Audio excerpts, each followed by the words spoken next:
So we start, this is the first part of Wednesday, 28th of April 2021. We didn't actually broadcast on 26th and 27th of April 2021 because of logistical factors, and also because we wanted to see the extent to which the liars of Fleet Street would actually go to cover up this allegation against Johnson. Now, this is the front page of the Daily Mail of Monday, the 26th of April. Monday, the 26th of April 2021. This is the one that is, he is not going to live down this one, because even at the beginning of the pandemic, more than a year ago, people were demanding to know why Boris Johnson wasn't introducing restrictions that are known as lockdowns. And he didn't want to impose lockdown. And there were questions about the very large numbers of people that died and they could have been saved by taking action more than a year ago.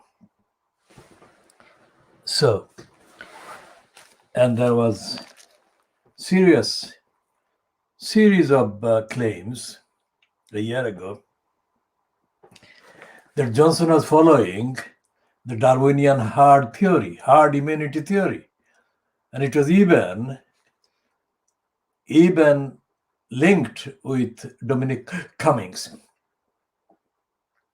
the very same individual who is now responsible for this headline, this item that Johnson said, let the bodies pile high in their thousands.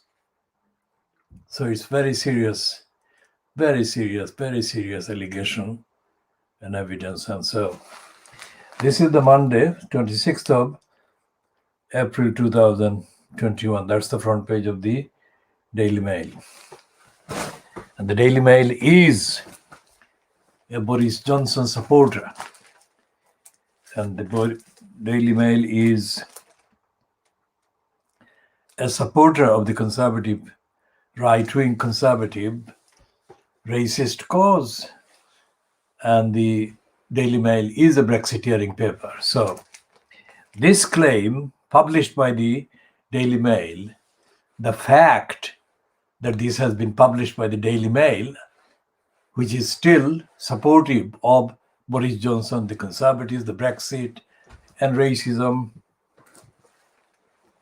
shows that there was compelling pressure on the Daily Mail, as well as the rest of Fleet Street, to admit that this did happen, that Johnson did say that.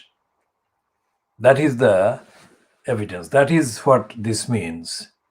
It doesn't mean that the Daily Mail is going to stop supporting Johnson, that the Daily Mail is going to demand the resignation of Boris Johnson, let alone his trial for crimes against humanity. Because if he said that let the bodies pile high in their thousands, that constitutes crime against humanity. Now, these are the actual evidential points, legal points. None of the commenters has been making this point. Remember, this is world exclusive diagnosis of Fleet Street. So none of the commenters has been saying this. Now,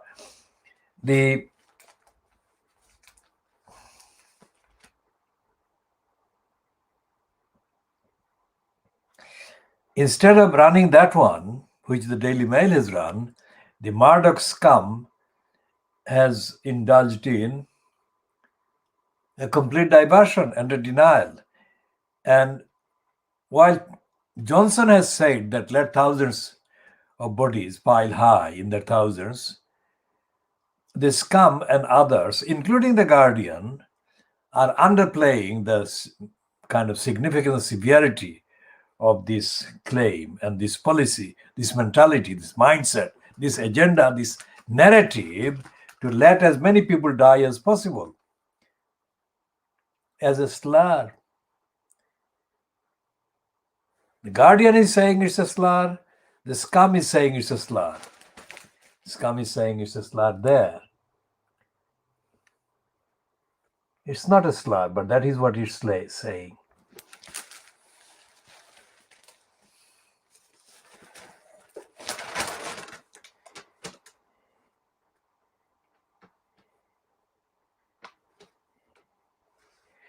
And on page 2, which should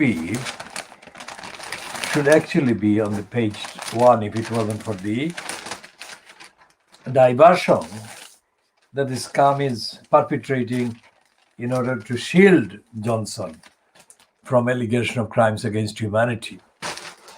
This is the one that should have been on the front page. It's on the page 2. And suicide on the streets of India, COVID hell. Now, people are jumping from buildings and committing suicide. That's the online latest series of reports from India. And we shall see.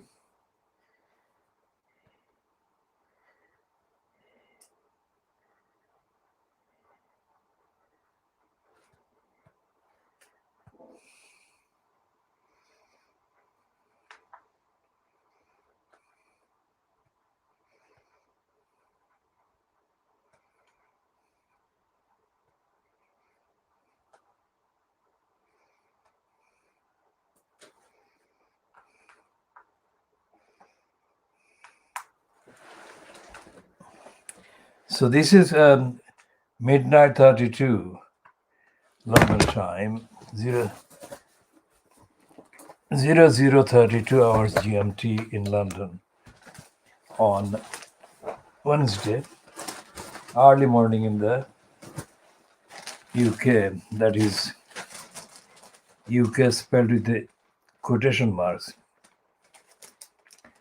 This is the one that it says suicide on streets of India, COVID hell.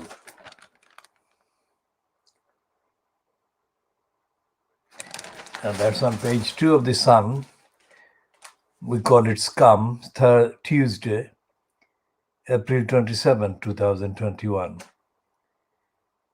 And it says the death toll in India nearing 200,000. Now, where is the 200,000? Is it 200,000 in all or 200,000 in a particular period? Let's see.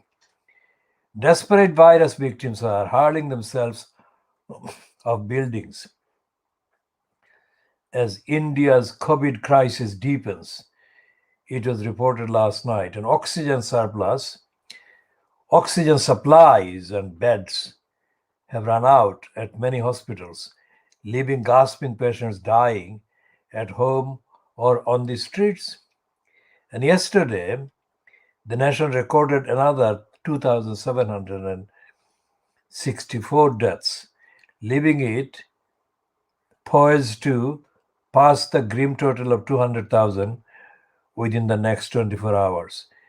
It also recorded a whopping 319,435 new cases. Now, the latest online report today, well, in the last 24 hours, so it's the last hour of the day, Tuesday, the 27th of April, 2021, it has been saying, or it has been said by various news agencies, that the Indian government are underestimating the numbers, understating the numbers of people infected or people dead.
And we come back to the issue of Boris Johnson saying that let the bodies pile high in their thousands.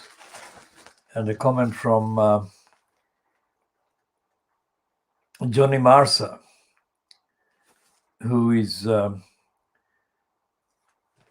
condemning number 10 Downing Street, which is the official kind of headquarters of the UK government. But at the same time, he is saying that Boris Johnson is his friend. So he's saying number 10, that is Downing Street, it's a cesspit full of snakes and cowards. So who is he referring to? If Boris Johnson is in the clear, then who are constituting, making up the cesspit? So this is where the moral problem, the morality crisis hitting UK is exposed as being responsible for the corruption and lack of accountability and the kind of boasts by Boris Johnson. He knows that he's not going to be held accountable.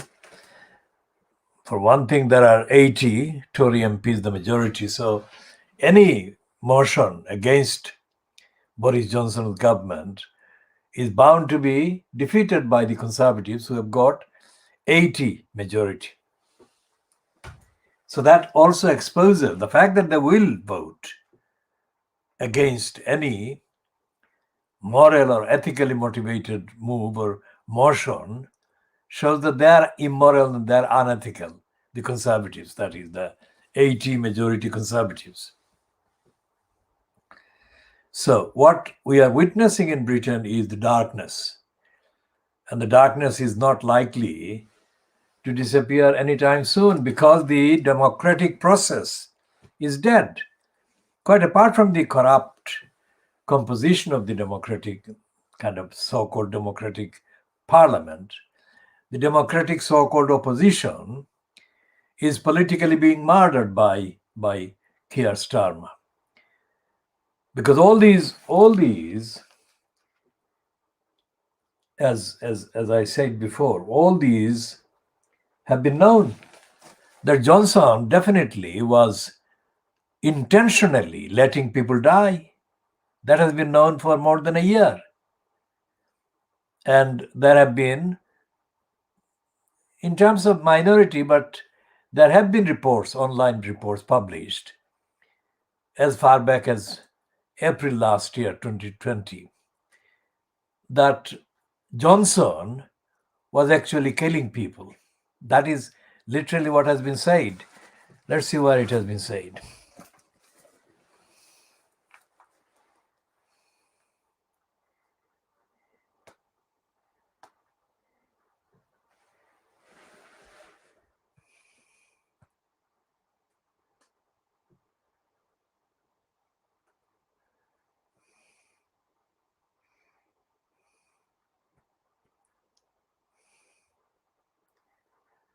So it's been one particular freelance, I think, writer who has written this a year ago, that Johnson was killing people. And that was known to one freelance journalist, which means it was known to others as well, to the Labour Party, to members of Parliament in the House of Commons. And they didn't. The Labour Party in Parliament actually didn't make any demand against the intentional killing of patients by the refusal by Boris Johnson fronted cabal to introduce the lockdown.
Okay, so there is a piece that is dated the 30th of April 2020 and written by somebody called Sonia Faliro. Faliro is spelled F-A-L-E-I-R-O, Sonia Faliro. And this piece was published on the 30th of April 2020, 8:02 p.m.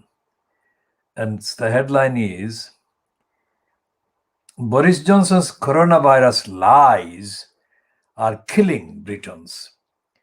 And it said the British government's failure to provide sufficient protective gear was preventable, and 2 investigations have revealed attempts to cover it up. So that was 30th of April. Where is that one?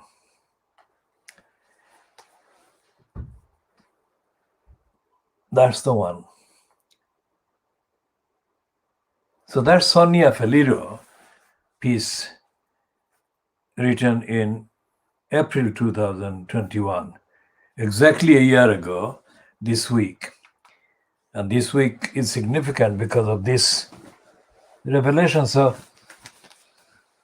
this item says what Sonia Faliro was saying in the headline. Of course, the contents are different because this is a year later, and this wasn't made known a year ago by Dominic Cummings. And it's not just the Daily Mail, the same allegation, assertion against Boris Johnson has been published by ITB and BBC. Okay, so this is the Tuesday's Financial Times, which is the date that we didn't, second day that we didn't publish, broadcast as such, this KhoodeelaarTV Channel broadcast. And so therefore we didn't discuss the latest report from Iran about Nazanin Zaghari Ratcliffe jailed for another year. We shall talk about that because this relates to Boris Johnson's honesty, dishonesty, and unfitness for purpose. Now, this is India, and overwhelming kind of images that are coming out of India through the Western news agencies include the burning funeral pyres in Delhi, but there are other places, other parts of India that are witnessing that. But this one is being focused on Delhi because Delhi has been, by all the reports, been the main place, main city, where the largest numbers of infections and deaths are occurring. So this one is saying that funeral pyres for victims of COVID-19 at a New Delhi crematorium as cases outstrip health service supplies and hospital beds. And there are 3 items inside the Financial Times of Tuesday, 27th of April 2021, about India. So let's see what the editorial is saying. The editorial in the Financial Times of the Tuesday, 27th of April 2021 is saying the tragedy of India's deadly second wave. And it's saying that foreign aid is not just a moral imperative, but a matter of self-interest. And what it is saying is that by helping India at this critical time of humanitarian need, it is helping Britain itself as well. So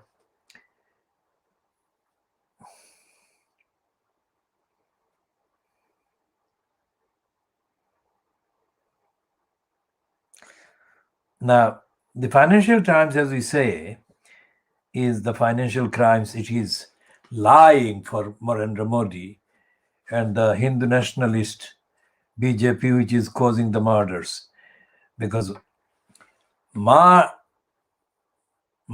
rallies should not be held when the virus is increasing and spreading.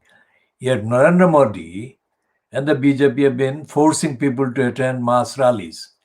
And most people who have been seen attending these mass rallies have not been wearing the masks.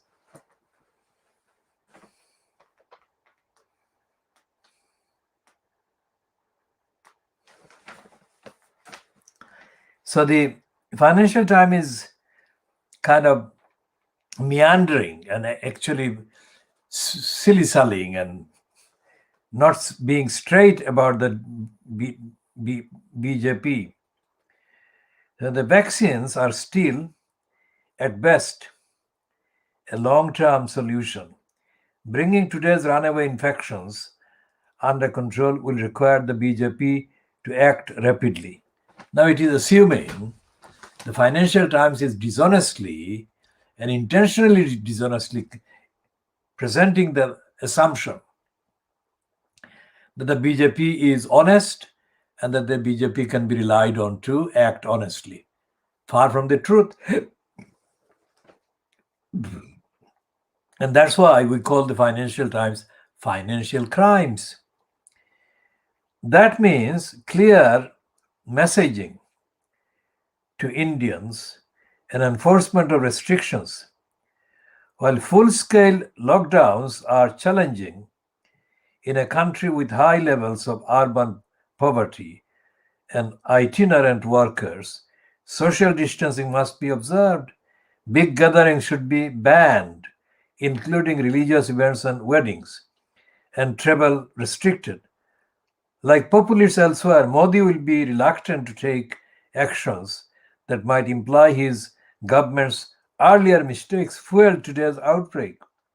Unless he does, more funeral pyres will burn across his nation. Now, this is the stupidest possible kind of morally repugnant, idiotic, corrupt, collusive, complicit editorial by the stupid Financial Times. Modi is responsible for this.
So we are doing a post there.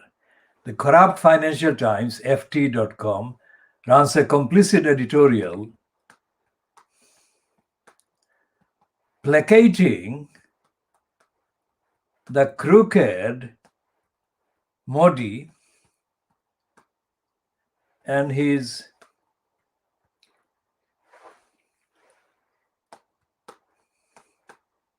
Hindu fundamentalist, corrupt BJP.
The corrupt Financial Times, ft.com, runs a complicit editorial placating the crooked Modi and his Hindu fundamentalist corrupt BJP.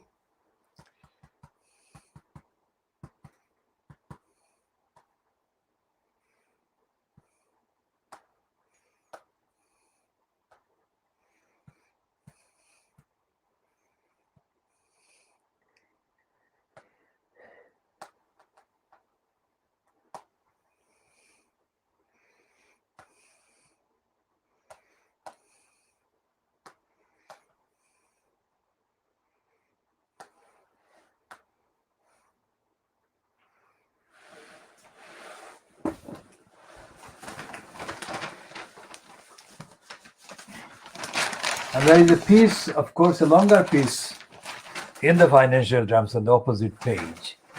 That's page 21. And it's written by Gideon.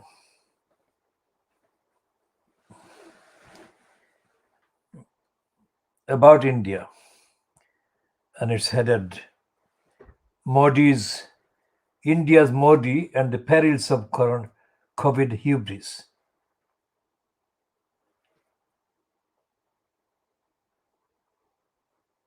And it's a piece that is byline to Gideon Rahman.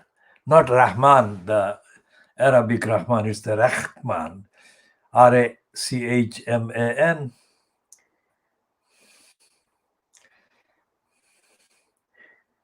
And the Gideon Rahman piece about Modi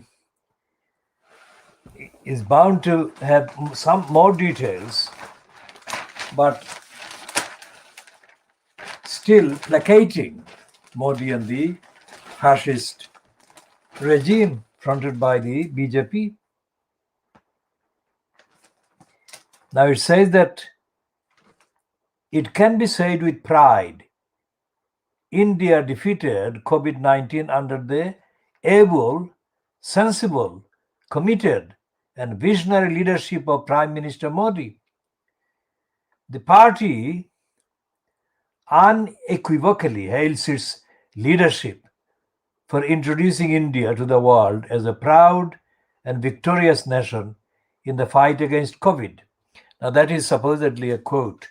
Let's see where the quote comes from. Those were the words of a resolution passed by India's ruling Bharatiya Janata Party just a few weeks ago. Well, it's not just a few weeks ago, it's a few months ago, you moron. It was in February. February, March, April. It's a few months ago. But now India is reeling from a surge in cases.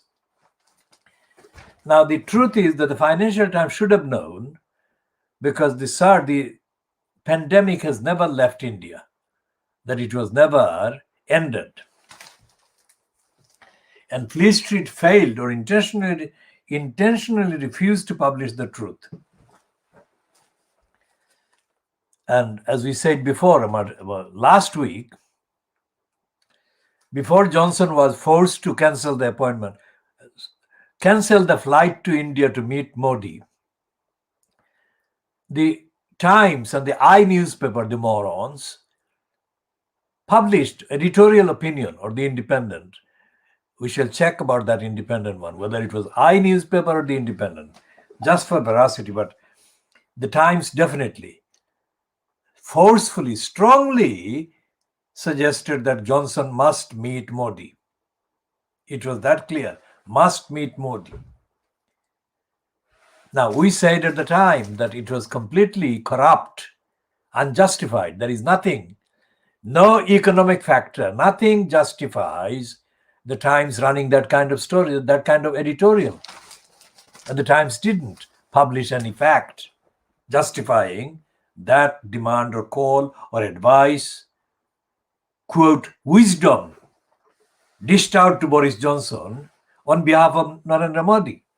So it shows that the dirty digger, Murdoch, who owns the Times, has been in alliance with Modi and the BJP, because the Since the BJP, fronted by Modi, took over the government in India because of the Nehru family's disastrous failures and the failures of the other parties across India to mount a democratic alternative opposition to the fascists of the BJP. Since that happened, the aggressive propaganda for the right wing in India has been taking place all across Western Europe. And the Western European media has been complicit, colluding with that lie. The problem is that that lie has been always, as we have said, pointed out right from the beginning, at the expense of the lives of millions, hundreds of millions of Indians. It's not about another country. It's not about any other country. It's the first victims of the fascist regime being given impunity by Fleet Street and other media, including the BBC, about India, the Republic of India, has been the deaths of hundreds of thousands and millions of Indians, ordinary Indians, poor Indians. And as the report suggests, during the day Tuesday, 27th of April, rich Indians were fast exiting India. There are hundreds of thousands of rich Indians, millions of rich Indians who are fast exiting India. Where they are going is not detailed, but it would be destinations where the countries where they're heading for would have less kind of presence of the pandemic. But the poor people can't even afford to travel from one location of their home to a place, the city where they supposedly seek work. And even the Sun website, which is also owned by the Murdoch, during the last 24 hours, the reports have been saying that people are jumping from buses, jumping from vehicles, and committing suicide. That is the thing that we have already covered on page 2 of the Scum.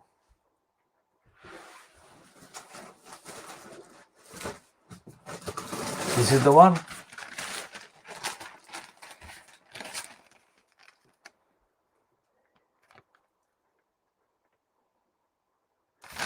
So, if people are committing suicide, what does it mean? It means that there is no treatment, there is no health care for them. So they're committing suicide. As simple as that. And who created that? It's Modi who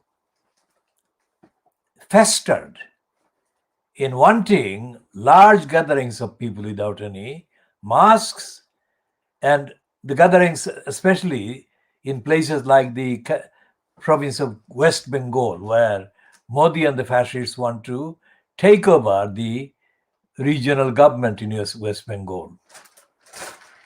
That is part of the strategy of Brahminist empire, because they've got Tripura to the east of Bangladesh, already BJP controlled, Assam already BJP under heavy BJP influence, that is to the northeast of Bangladesh.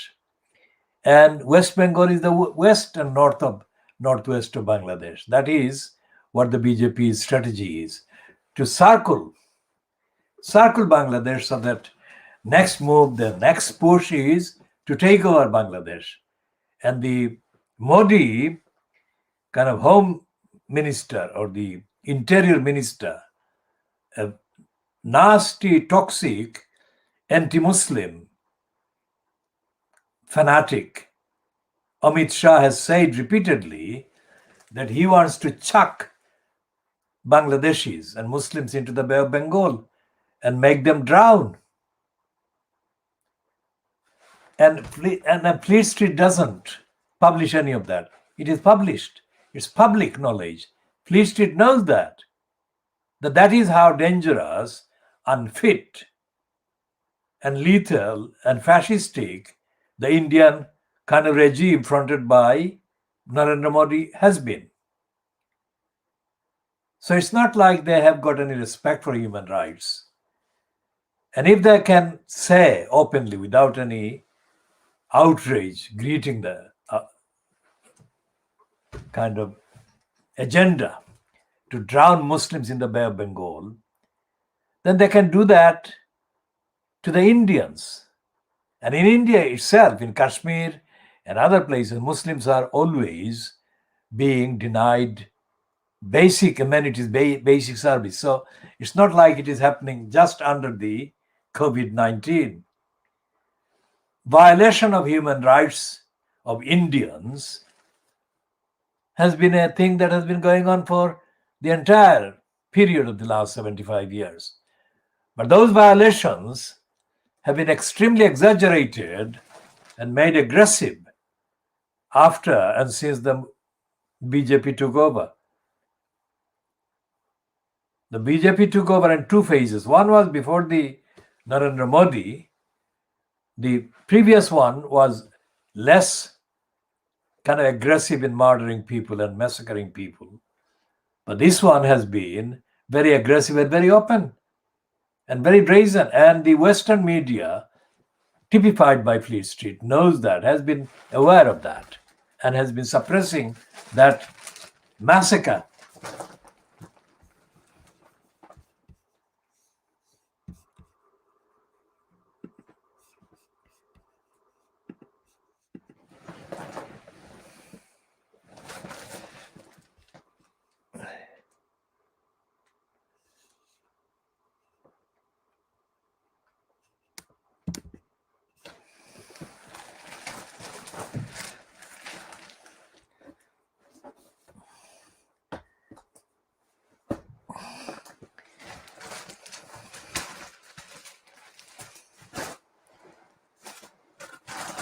So Gideon Rahman saying that India's Modi and the perils of COVID hubris.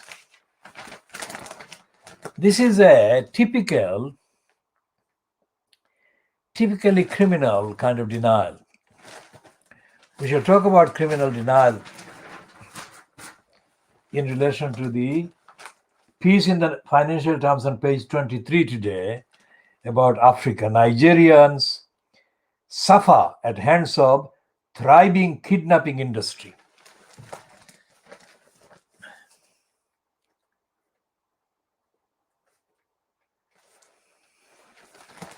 Now, this one by Gideon Rahman is typically Financial Times. So it could be Guardian because they go around the circle, they don't come to the straight point. Notice what we are saying.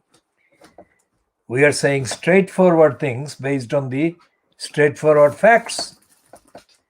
The facts are that India, under the BJP, has been a hell for hundreds of millions of people being victimized by the BJP. So, for example, here we've got this one by Gideon Rahman, who is pussyfooting, pretending to be writing a concerned, informed analysis. But he's not.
So this is the tweet that we have done about the Gideon Rahman piece that actually capitulates to Modi and the BJP and diverts attention from the evidence on the ground that the Modi regime has been negligent about providing health care, about providing relief for poverty, in fact, inflicting poverty on the millions of Indians, as the farmers have been showing for the last 6 months. And the Financial Times, which is supposed to be the financial paper, has been neglecting the farmers' protest in India. That is very much the attack on the farmers and the legislation by Modi is an attack on the ordinary citizens of India, which is where the adverse effect of the lack of health care in the pandemic is having the worst kind of impact.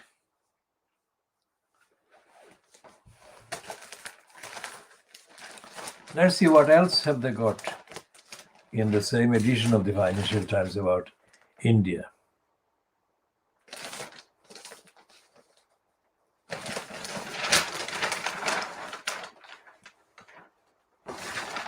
Because they've got four pieces. One on the front page, COVID surge, US joins global drive for India. And then there are 3 items. Allies join the fight, that's page 2. And the Financial Times view, that is the editorial we have diagnosed and discredited already. And then Gideon Rahman's piece on page 21, which you have just kind of diagnosed. So let's look at page 4. So there are 4 pieces on India in the same edition of the FT. Tuesday, the 27th of April, 2021. So India's Western allies join fight against virus. And it says New Delhi condemned for allowing jab markets to increase their prices, which is exactly what, this is the tip of the iceberg, because Modi has been selling in the commercial market various medicines that the COVID victims needed. That is what he has been doing. And they still don't name him as the guilty party. So they're promoting this thing about India's Western allies. Now this is stupid as well, because it should not be about alliance. It should be about human beings and the actual safety and prevention of deaths and grievous damage to the health of individuals in the whole world, which is why the quotation by Gideon Rahman of the United Nations World Health Organization person saying about the fire, about the COVID being a fire, and the imagery that he has used. He said,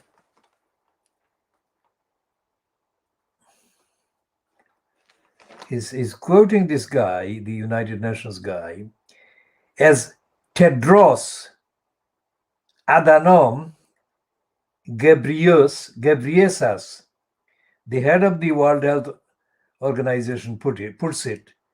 COVID-19 is an international fire, and if you hose only one part of it, the rest will keep burning.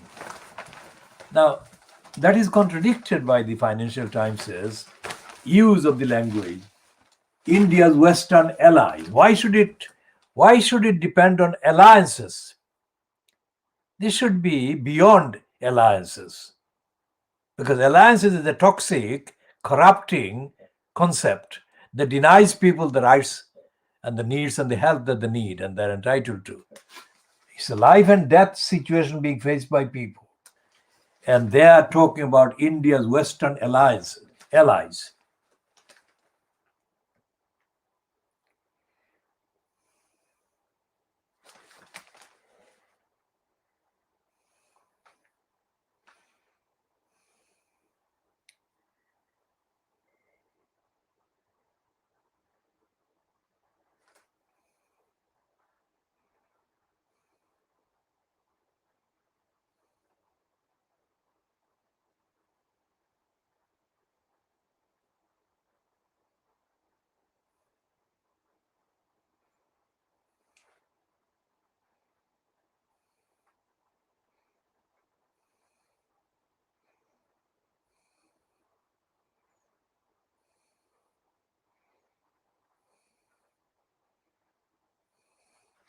Now, here is the admission by the Financial Times of the major problem that the Modi government has done. So that should have been the heading.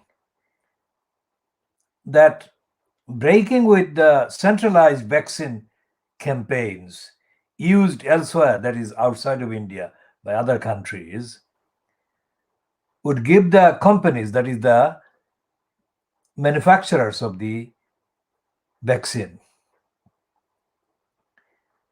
give the companies too much power, and it risked setting off chaotic competition among Indians, among various kind of providers like the states, governments, and central government, and the private companies, employers, etc. And then the Financial Times says, it's a kind of detailed publishing note, reporting by Benjamin Parkin, Amy Kazmin, and Stephanie Finlay in New Delhi, Michael Peel in Brussels, and Kiran Stacey in Washington. I mean, what does it mean? What does this list mean? It doesn't mean anything because the Financial Times is not really reporting the truth, and it's not focusing on helping the people. It's focusing on accommodating Modi's criminal regime and still denying the role, the impact, the implication of Modi's policies.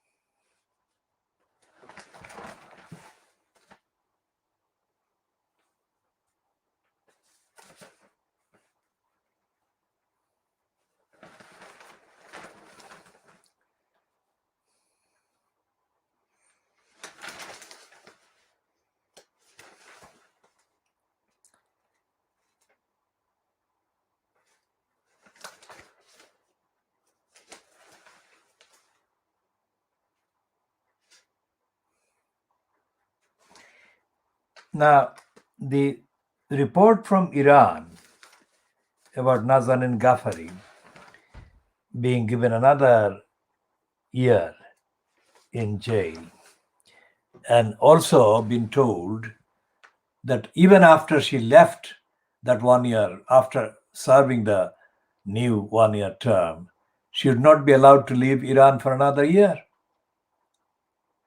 Now, we have said this before, and we say it again. We have no idea about this person. That is to say, we don't know Nazanin, we don't know her husband, we don't know anybody that is related to her whatsoever. And we are simply going on the basis of what is published. And what is published says that she has been accused of spying. But that's not true. What she's been accused of is that she is a very exploitable kind of pawn being used by the Iranian regime. Anyone from the Iranian regime watching this or being made aware of what I'm saying should think very seriously. This woman is not guilty of anything, and she should not be penalized in that way or penalized at all. Because every time there is a news item about Nazanin Ghaffari, there is dozens and dozens of negative points being added to the idea of the Islamic regime. This is not Islamic. This is completely anti-Islamic. So pause for a minute and let this woman go And don't tell lies, because you are lying when you were saying that she did this, that, and other. Why? Because you exhibited Johnson's testimony against this woman, Boris Johnson's testimony against this woman, as evidence that she was a spy or something. This is incredible. And this does nothing but discredit any idea of justice, any idea that Islam is in any way just. In this context, just let Nazanin go back to her family. Let her go. How can you not do that? Do that, and you will create, justifiably, you will create a positive record. Let this woman go. And you are not carrying the support of any right-minded Muslims anywhere in persecuting this woman and persecuting anyone else.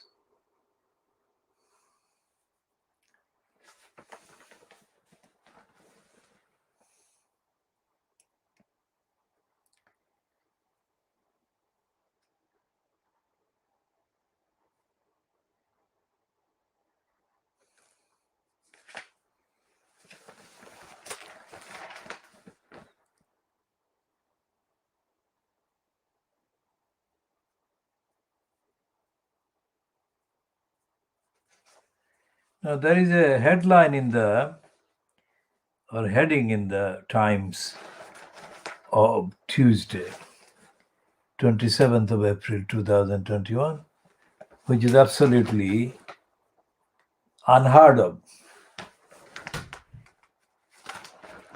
And I shall come to that in a minute.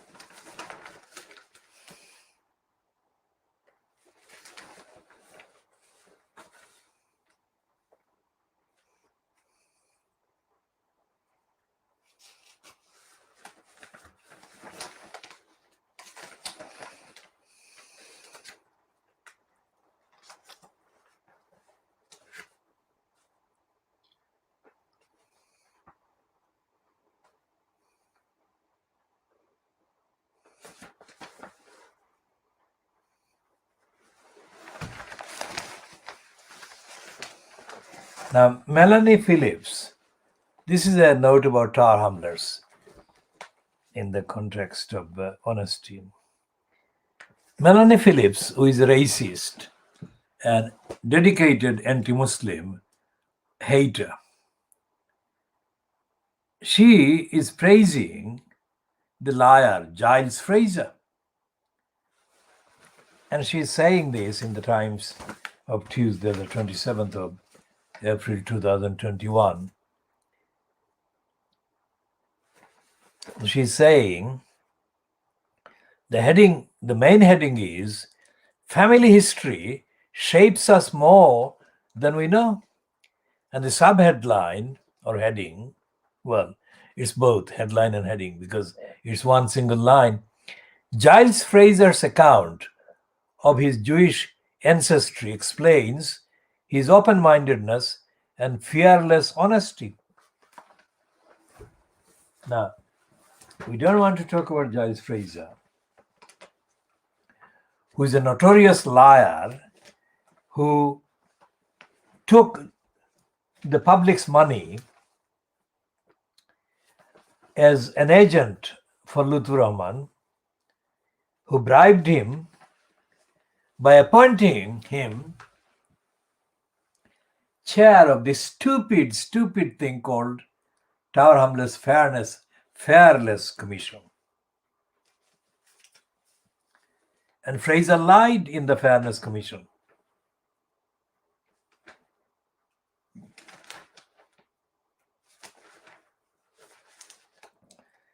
And we shall go back to this is the piece in the Times today on page 29 of the Times in the world section.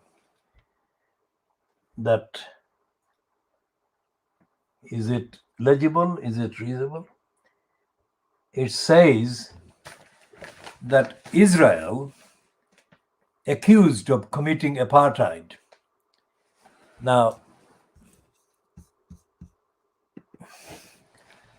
as the African, that is mainly black-skinned Jewish people who find themselves in Israel, have known, they've been protesting against the racist treatment by the white Jews of the black Jews for decades.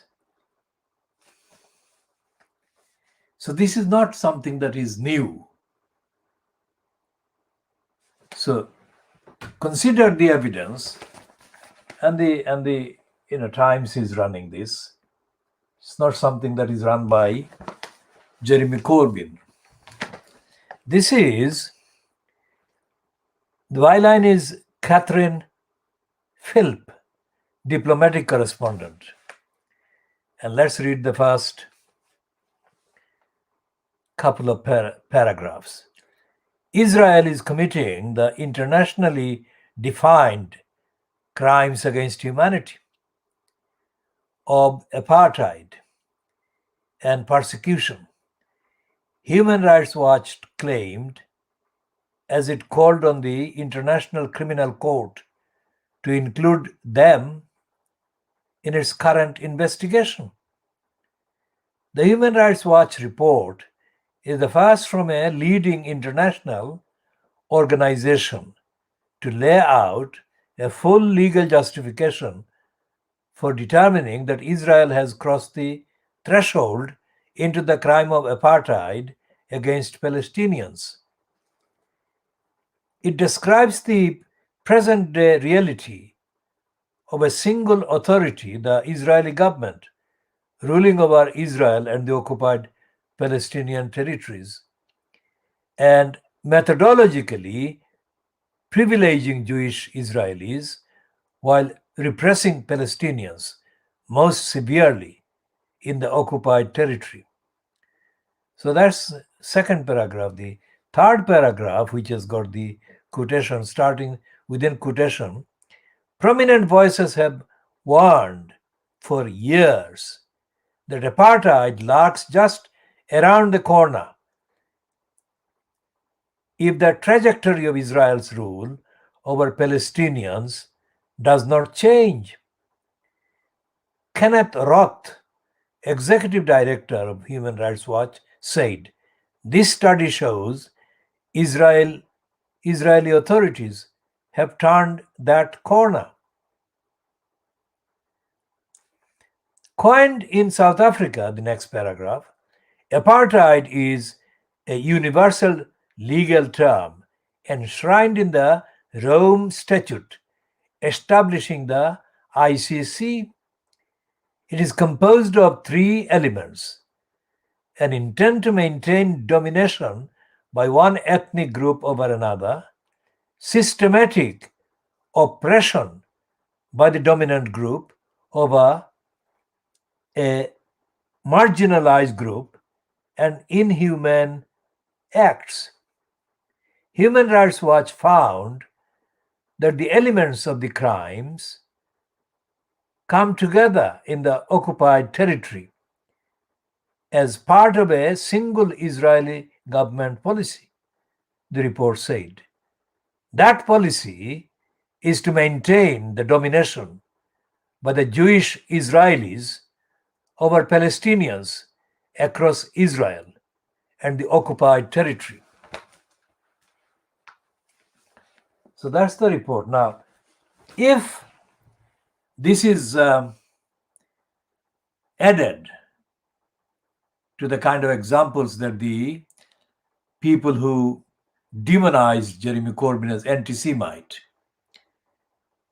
if they use this as an example of anti-Semitism, then what does it mean? It means you cannot tell the truth about Israel on anything. That's what it means. And Corbyn has never said any of these things in public, as far as I can see.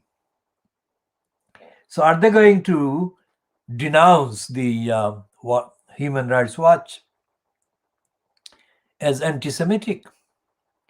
This is something that must be examined on the evidence.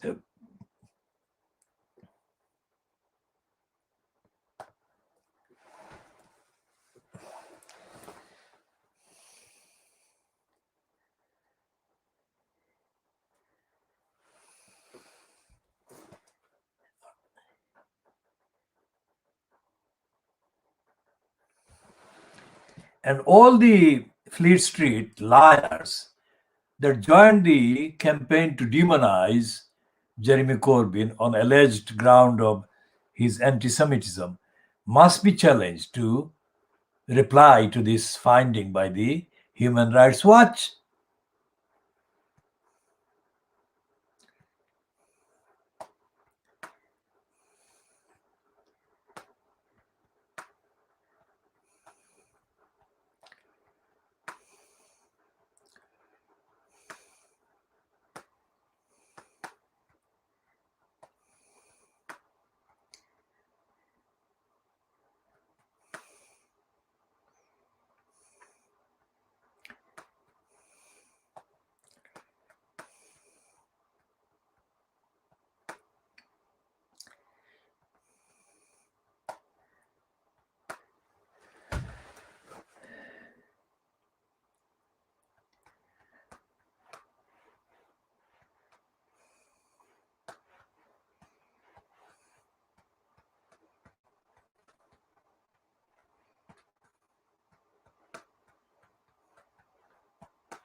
So the article in the Times, based on the Human Rights Watch, which is based in New York,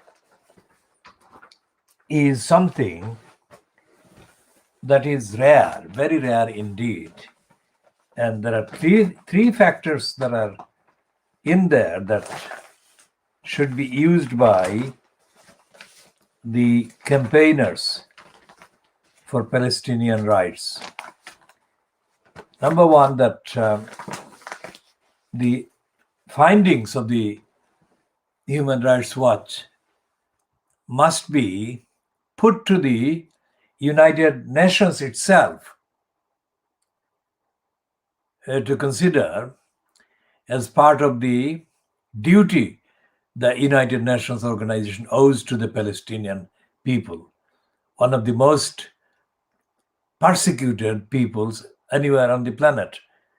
apart from the people of Kashmir, because they have been under persecution of the occupation forces for 70 plus years, since the beginning of the founding of the United Nations.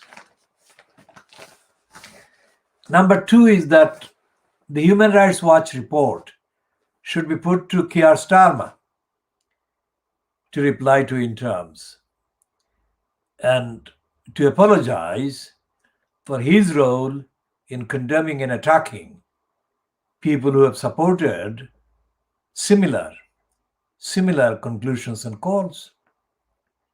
And Keir Starmer should be made to withdraw all the actions that he has taken against opponents of apartheid in Israel and by Israel, and opponents of the persecution of the people of Palestine.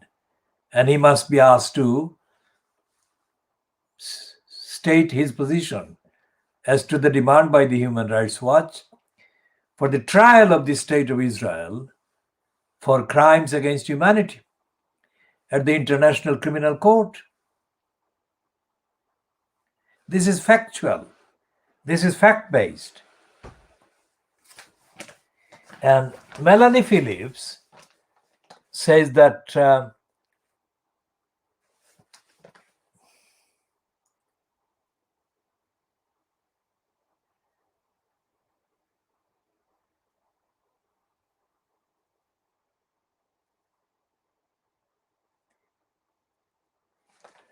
she's lying, because for the last 10 years or so, Melanie Phillips has attacked Muslims and attacked other people who have been in solidarity with anti-racist campaigners. And she has ridiculed, mocked, and berated anyone who has supported the idea of cultural, religious roots and identities. In fact, Melanie Phillips, is one of the main attackers of anti-racists and of Muslims and of people who support human rights internationally. And Melanie Phillips, along with other racists like Andrew Neil and other racists like Piers Morgan and Trevor Kavanagh, she has formed a central part of the propaganda machine operated through Fleet Street, the racist anti-Muslim Fleet Street, to undermine all campaigns that want an end to racism, want the establishment of equal rights, human rights for the victims of racism, and especially the victims of anti-Muslim racism, because that has been deliberately increased over the last 30 years. So Melanie Phillips giving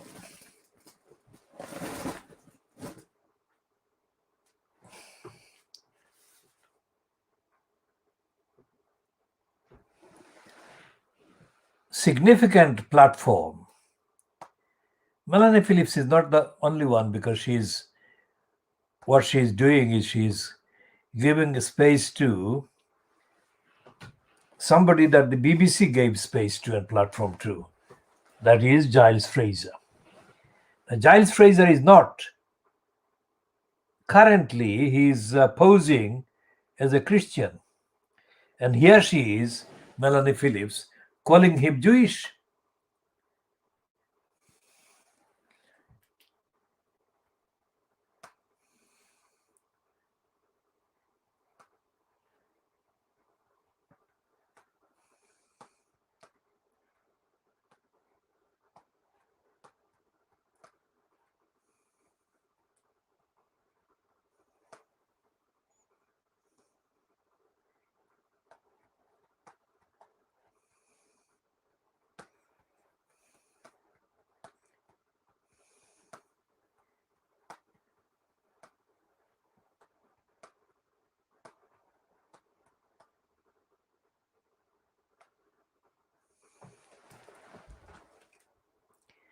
Now, there is no chance that a similar platform as this one given by the Times to Melanie Phillips to promote Giles Fraser will be made available to Muslims.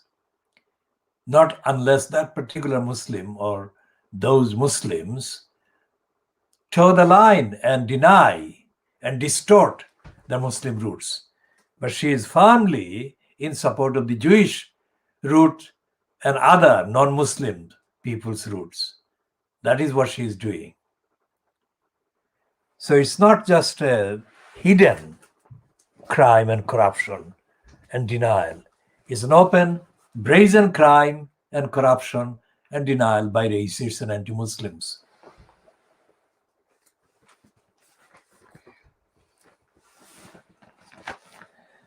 Tuesday's Times newspaper had the cartoon, not by Peter Brooks, but by somebody whose name is not legible. I cannot read it, so let's just call it the Times cartoon, published on the Times on page 23 of the Times on Tuesday, the 27th of April 2021. And it's a cartoon supposedly based on the Boris Johnson statement that let bodies pile high in the thousands. And Johnson is being given a bubble here. I'd rather have ministers falling over themselves to defend me than admit it. Now, that is absolutely correct irony, because Ben Wallace, who is seen on the ground, and his defense of Boris Johnson is written in white against on the black.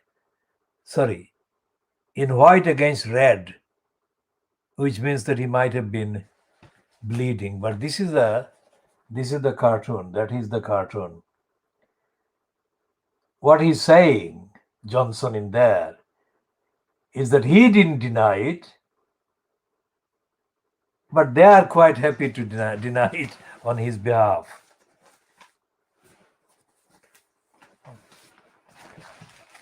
So that shows a morally dark place that Britain is in. How can a habitual career liar, congenital liar, be the Prime Minister?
And they've got a piece in the Times underneath that item about Israel persecuting the Palestinians.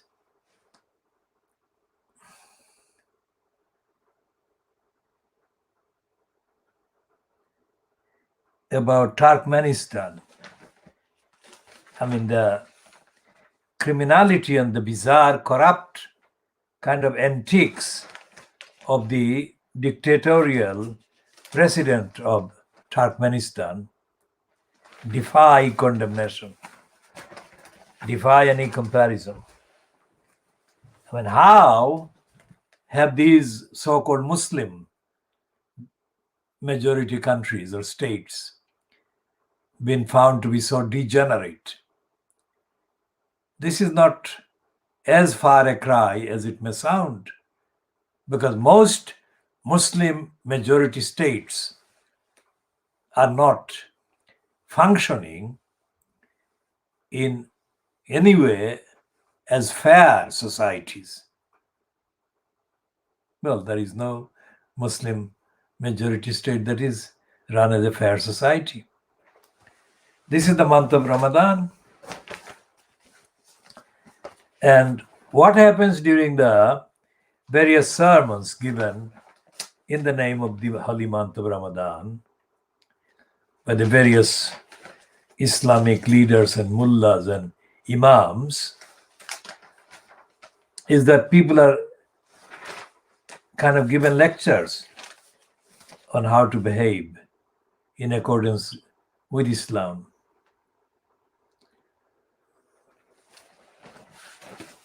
And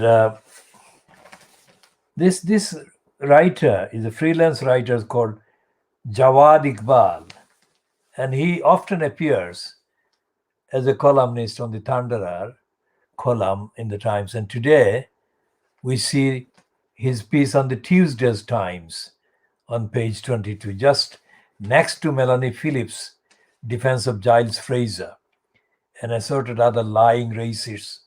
And Giles Fraser, of course, is a crook that took the money of the Tower Hamlets people and wrote a pack of lies in the so-called fairness report. And I'm talking about Muslim majority countries not being fair. So I'm being fair in that I'm not equivocating. I'm not kind of comparing unfairly. I'm saying that I'm being fair in my comparison and condemnation of all the unfair societies, including and especially in this context, the Muslim dominated or Muslim majority unfair societies. So this guy, Jawad Iqbal, sounds very much a Muslim name. And his heading is, "There seems to be no limit to Prince Andrew's naivety." Now, this is creepy in the most. How can he call this proven liar naive? The answer is that he's hoping for a kind of acceptance by the monarch, by Brenda, in theory at least, if not in practice. And he doesn't want to come across as being particularly critical of the second son of Brenda's, because he's a child sex abuser, he's a pedophile, he's a rapist, because all the allegations against him have been that he raped children, and especially that girl who was a teenager, who was procured for him by Epstein and Ghislaine Maxwell. And the picture of him with his arm around this child proves it, no matter what the kind of machinations in denying that this happened.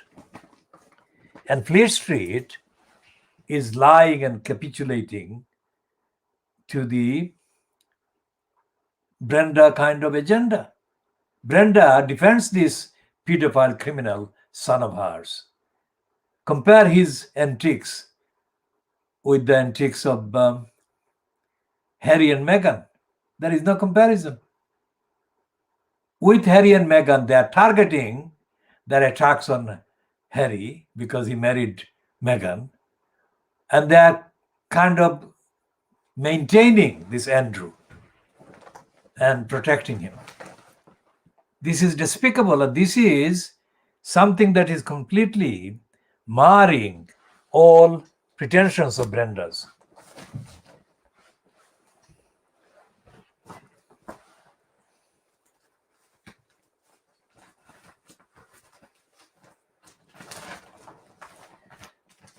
And Fleet Street doesn't publish anything like nearly enough facts that it has got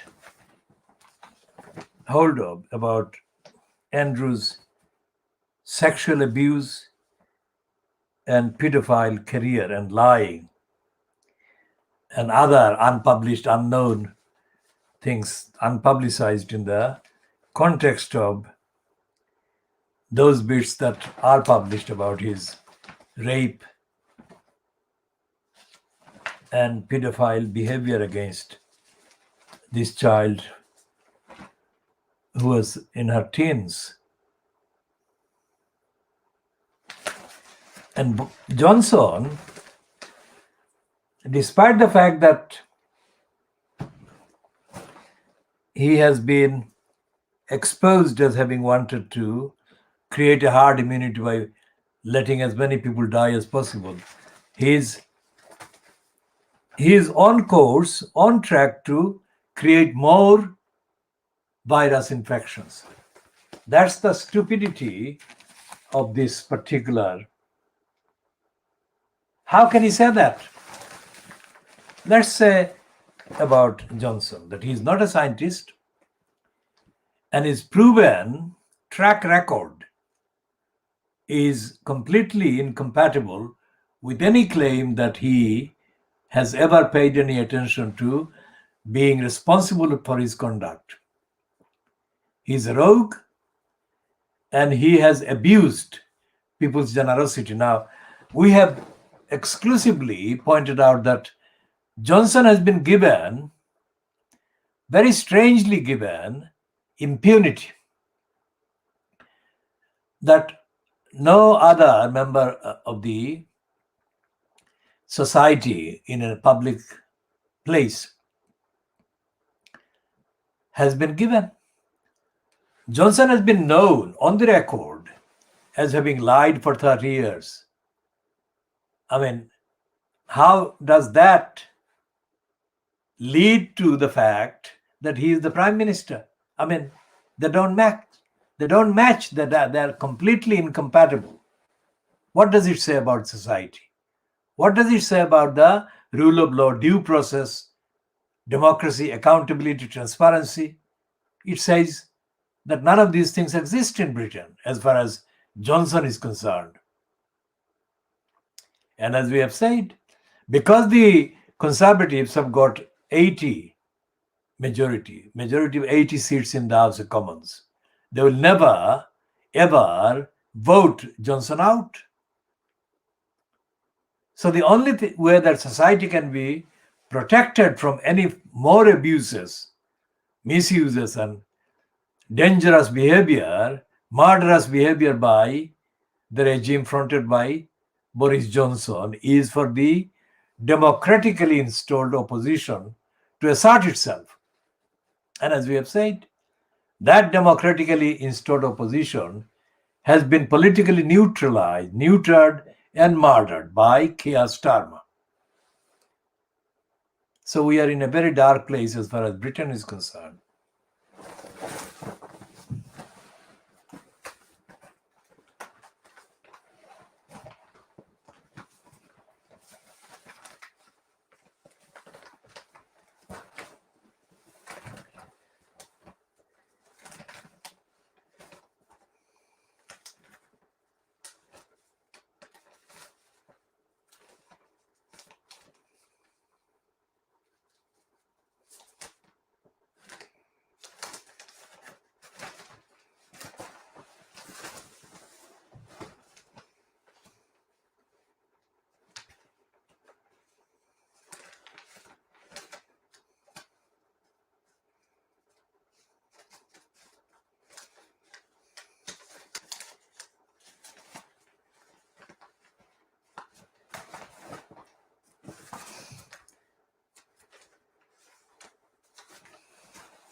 And in France, there is already fascist call.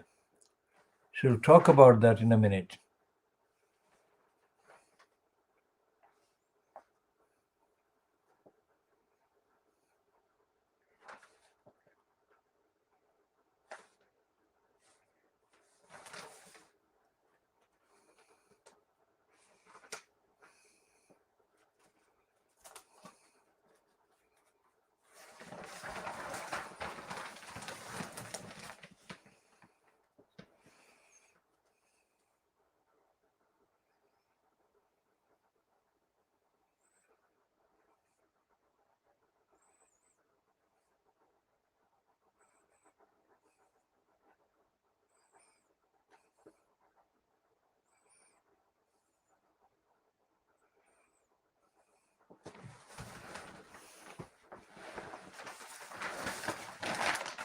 Now they've got a letters page in the Times, which has got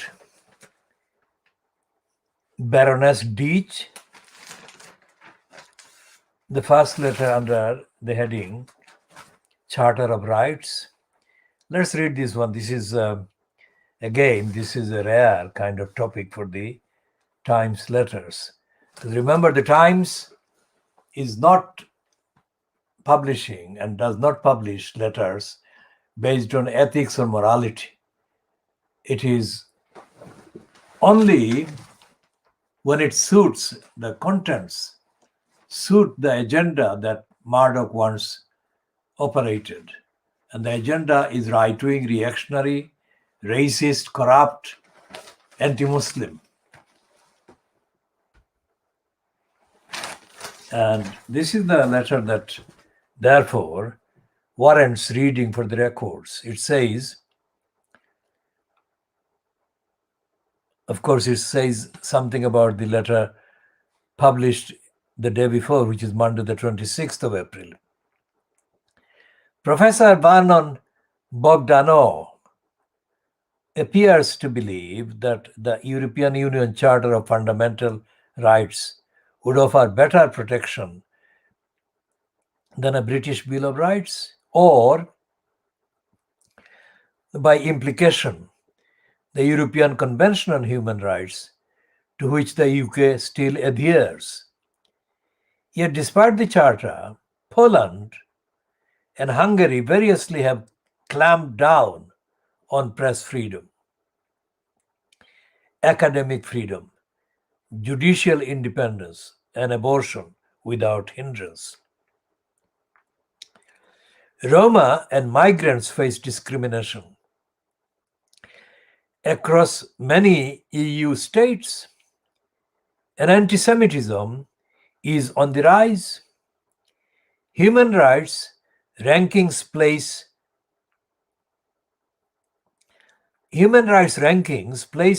several European Union countries well below non-EU common law countries such as New Zealand, Australia, and Canada. Now, that is Baroness Deach, House of Lords. Now, she is, of course, a conservative, and she is in denial. So, if I wrote this essay denouncing this and elaborating on the whole contents, both of Vernon Bogdanov and of Baroness Deach, the Times will not publish it. So, what I'm going to do is to broadcast a reply to this one in due course, not in this particular edition necessarily, but we shall be doing this. Now, there is a letter from somebody called George Nobbs, member Norfolk County Council, and the letter is headed Johnson's Election. Sir, while it is easy to endorse Anthony Garrett's criticism of Boris Johnson and his lament that the electorate fell for his dubious charms, letter April 26th, I take issue when he says that the real blame lies with the members of the Conservative and Unionist Party who selected him. The real blame belongs with those members of my own party, especially some MPs who did know better, who so capriciously signed Jeremy Corbyn's nomination papers so that we could have a real contest. And the majority of members, new and old, who then so recklessly voted for him, heedless of the consequences. It was these people who allowed the Conservative Party to throw caution to the wind and pick Boris Johnson, safe in the knowledge that they now couldn't lose whoever led them. We are now paying for that self-indulgence. So this George Nobbs, member Norfolk County Council, appears to be a member of the Labour Party. Now let's check.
So this George Nobbs appears to be a member of the Labour Party, who was first elected a councillor on the 5th of May 2005.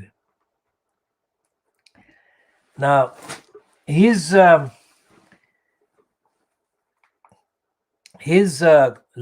in the Times is partly correct, but not wholly correct, because it doesn't say anything about the role played by the non-Corbyn members of the Labour Party in Parliament. And it doesn't actually deal with the orchestrated campaign by the racists in the Labour Party in Parliament who boycotted Corbyn in the last year or last years with increasing numbers.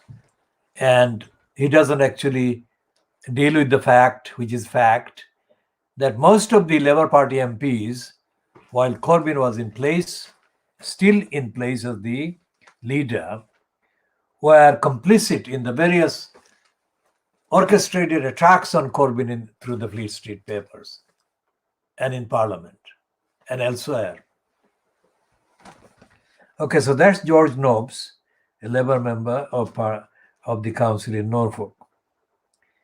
But all the other letters are written by people with Anglo-Saxon or Western names.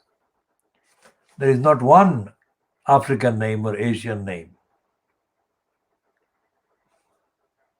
So Peter Hay, June Hadcock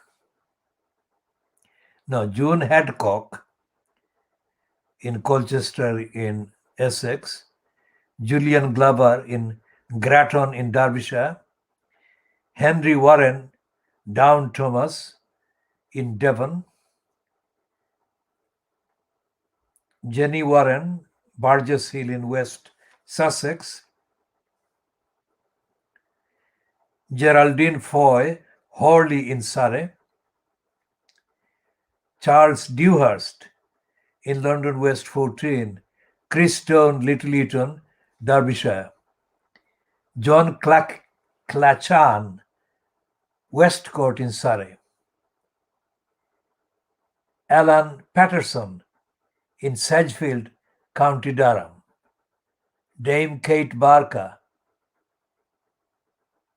is a King's Fund chairwoman, Alan Dodds, South Shields, Tyne and Wear, and Steve Webb, partner, LCP and pension minister 2010 and 15, and MP Jeremy Hunt. Now let's look at the letter signed by Steve Webb. Now remember, anyone watching this will remember comments about this creep, this racist criminal liar, Steve Webb. This racist criminal liar, Steve Webb, was imposed as the condemn collusion between 2010 and 2015 election. And he has been making a lot of claims about pensions. Now, those claims that he has been making are completely opposite to what he was doing when he was in post as pensions minister under Ian Dracula Duncan Smith. Ian Dracula Duncan Smith is, of course, the criminal who was in post as the cabinet minister doing George Gideon Osborne's mass murder by compelled suicide of the benefit claimants. I'm saying this on the record, so anyone who wants to query, feels that they need to query any of the contents of what I'm saying, factual contents, can follow the guidance, which is to send a direct message on Twitter, just pointing out any inaccuracy or partiality or untruth as contained in anything I have said or I am saying.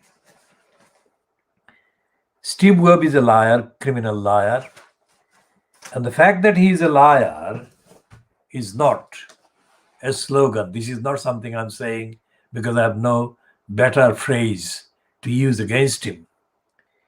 This crook was pensions minister, and he committed the crime of causing additional hardship to pensioners.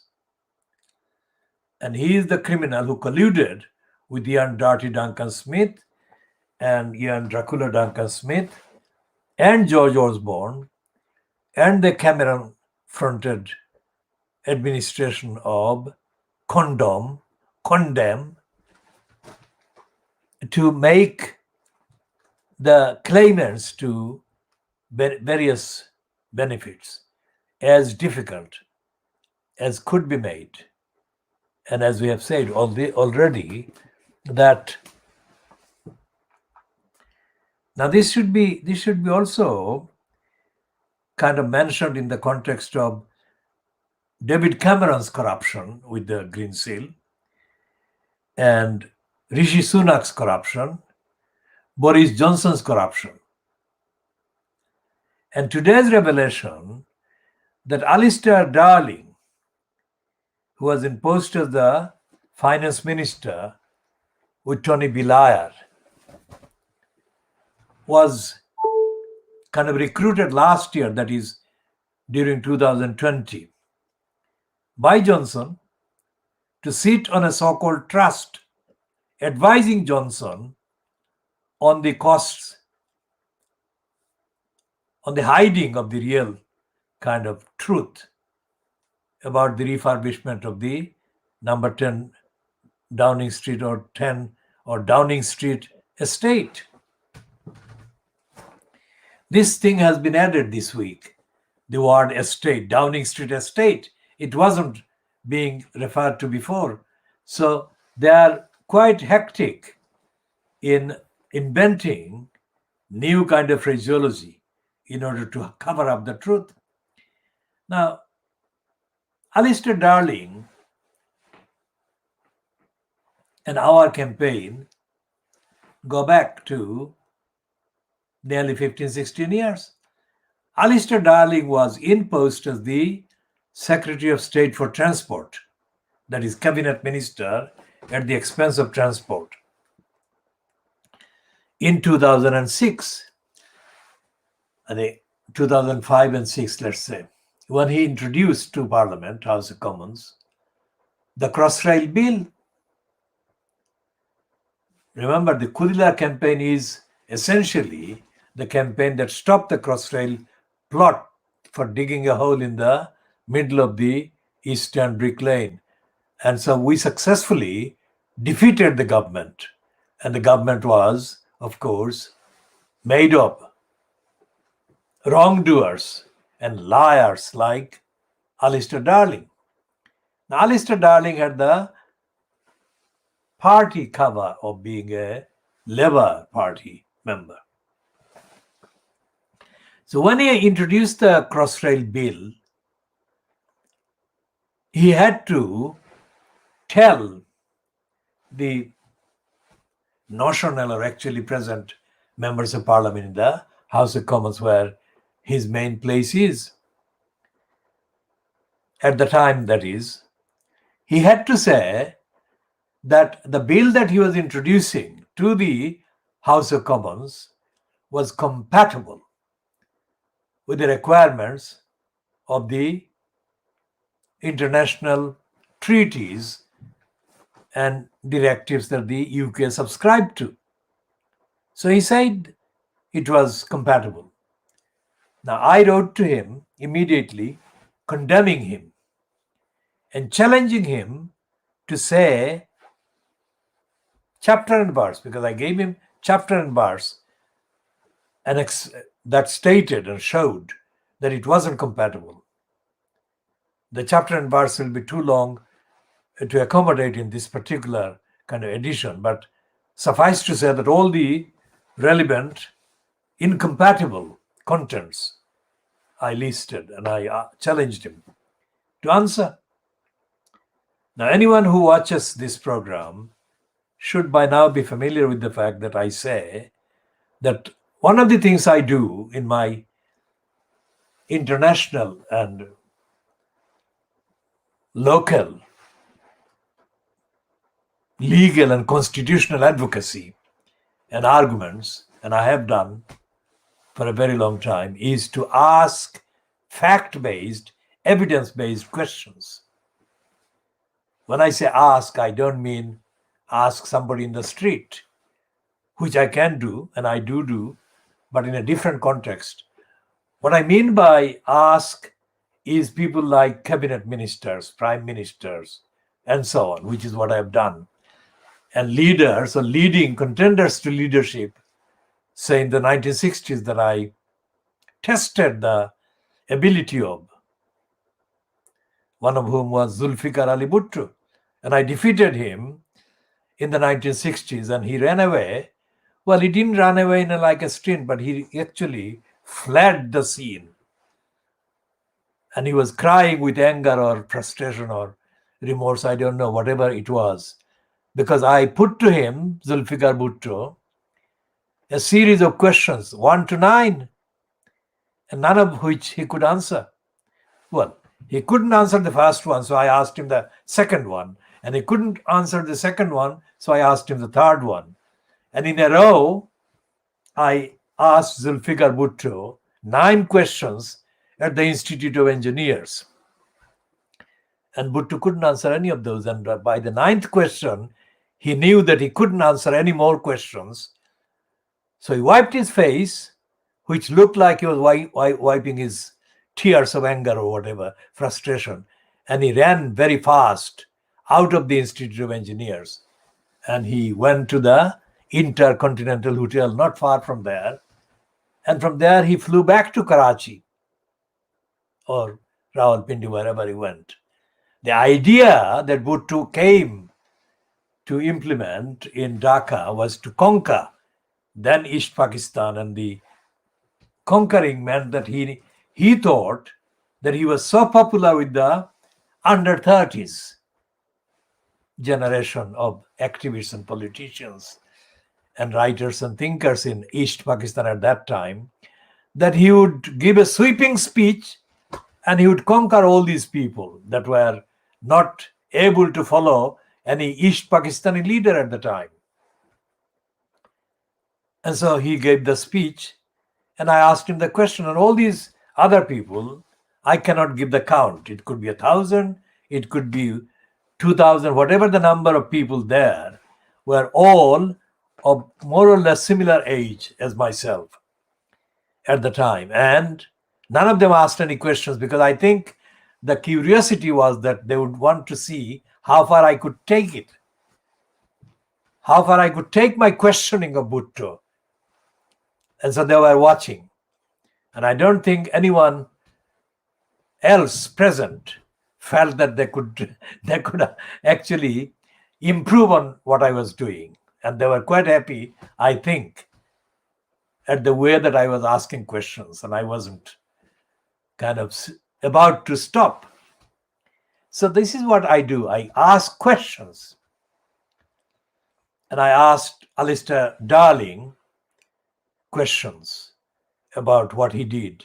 And I told him that he lied to Parliament when he said that it was compatible, because he had to say that he was introducing a bill that was compatible with the requirements, that he had to make the contents of the bill comply with the requirements.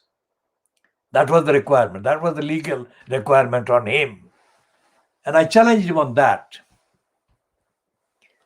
A reply he never sent. Why? Because he couldn't. I mean, he was not Zulfikar Bhutto, but that he could say something and I could say something else to him. He wasn't there face to face. So he thought that it would be wise not to answer my questions, because the questions that I had put to him would only demand him telling the truth. And he knew he didn't have the truth to tell me, that he couldn't tell me the truth because he had lied. Now, this is one of the tactics in the legal frame, international frame, that I have used and I do use, to put the facts to the wrongdoer and to stop them in their track, which is what I did with the Transport Ministry and Blair's regime, and with the select committees, because they had two select committees set up in the Houses of Parliament. And the first one was with the House of Commons, and the second one with the House of Peers. And the details of the House of Commons one we shall publish in due course, and it was absolutely typical. Now, about the people in Tower Hamlets, in the East End of London, quite apart from the people from the origin, the UK Bangladeshis, originally from Bangladesh, but settled here fighting for rights as settled community. There are people, of course, from the indigenous, kind of Anglo-Saxon, white, and other backgrounds. Now, what do they do for defending the community in the East End? The answer is that when we saw the role that they played over Crossrail, we could see that they were not anywhere near or anywhere nearly as committed to stop the Crossrail hold, or as determined to stop the Crossrail hold as we were, as I was, as the campaign that I mobilized was. How do I know? Because in the last few months, before the final decision was made by the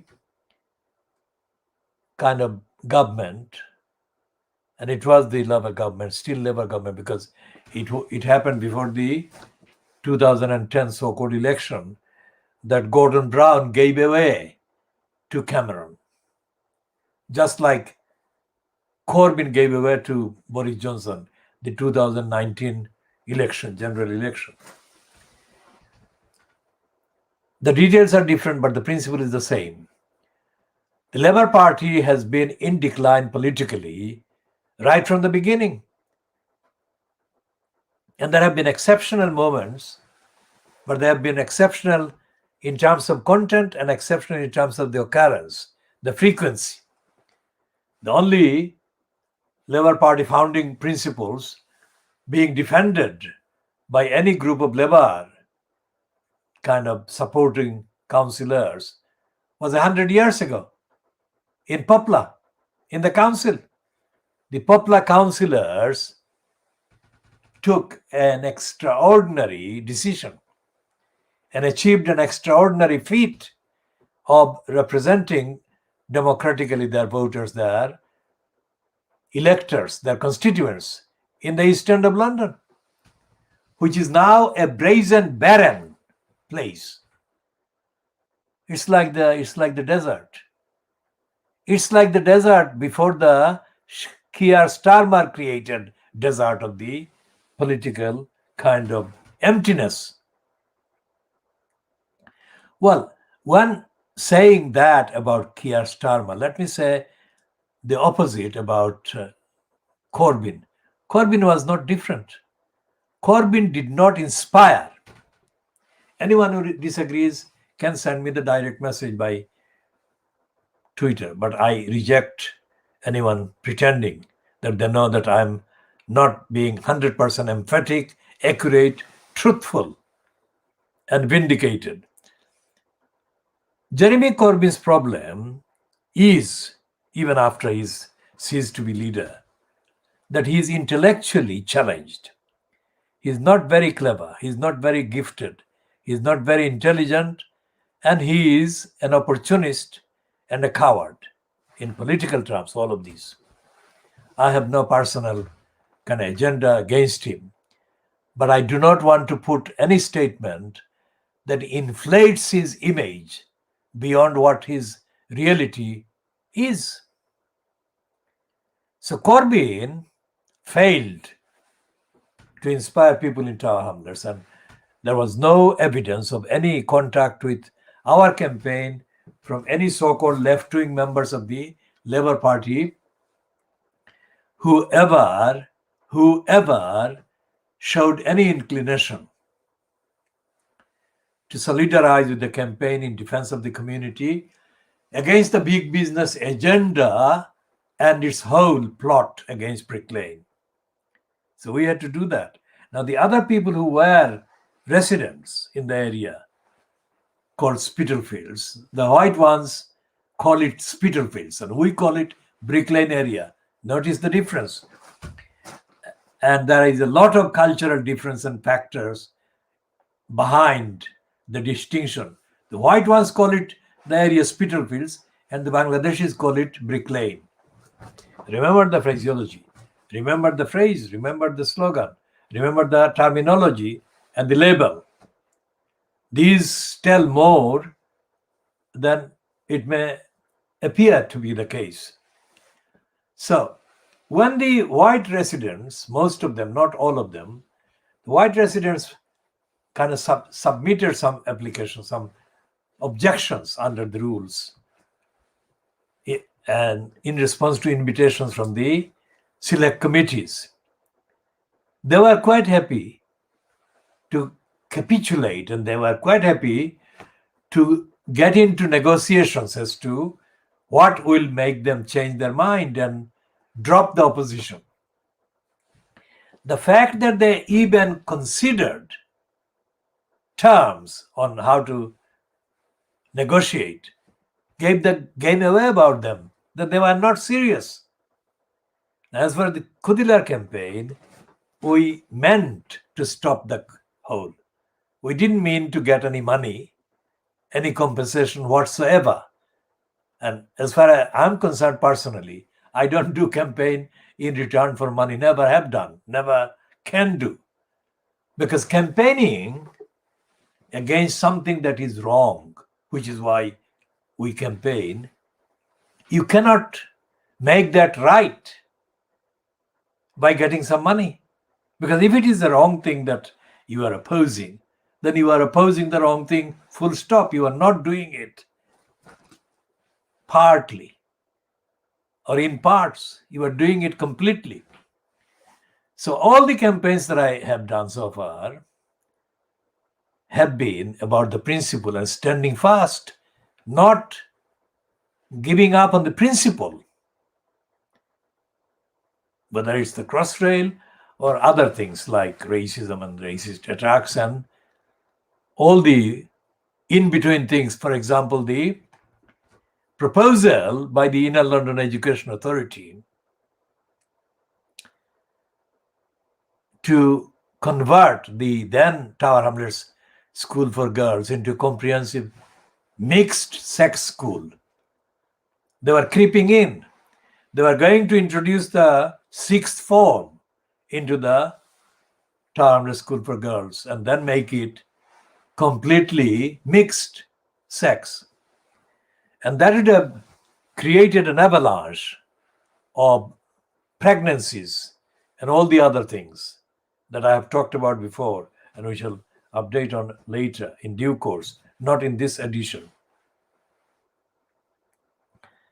So one day, the Inner London Education Authority said that they would mix the school,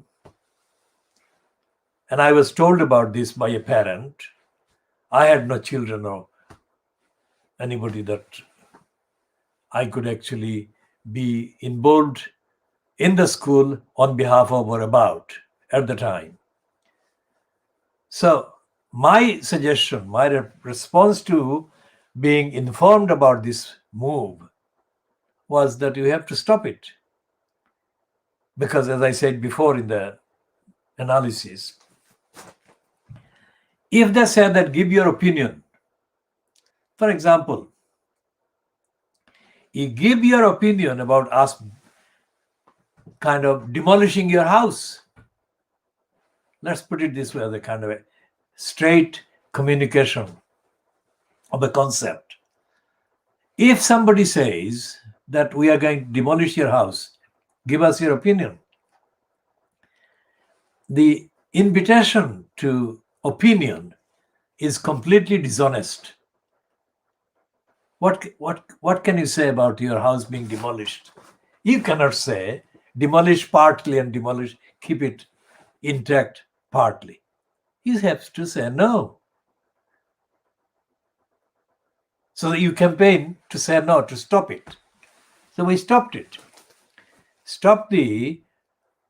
Now it's called the Mulberry School, and stopped the Mulberry School from becoming a mixed-sex school, a festering center of pregnancies of the worst kind. And what happened as a result of that campaign, saying no to that, was that I created the atmosphere for the continuation of the school's efforts and endeavors over the decades, leading to it becoming one of the higher achieving girls' schools in all of England. So much so that the woman, not the man, Michelle Obama, came to the school. Contrast that example, which is in the context of that school and in the secular kind of considerations, the highest point of moral achievement, and contrast that with the years of executive mayor. Lutfur Rahman was kicked out of the post because of corrupt and fraudulent conduct. Compare those two. So I do campaign not just for the material task, but for the moral message and the moral integrity in the profile. So we stopped Crossrail and created a profile for the whole community being politically solid, although individual members of the community were not anywhere near the campaign. But that is the mobilization that I have created. So the representation is one of confident, clear, and powerful moral message about the dignity and entitlements of this community. So that should have been continued by the council, setting examples of high behavior, highly moral and ethical behavior. Instead, all of those were put upside down, and the very reputation of the Bangladeshi community in Tower Hamlets was completely destroyed as far as could be measured by the behavior of Lutfur Rahman in post as the elected mayor. So we shall be continuing in due course. This is coming to 2:35, probably just 2 hours, I think.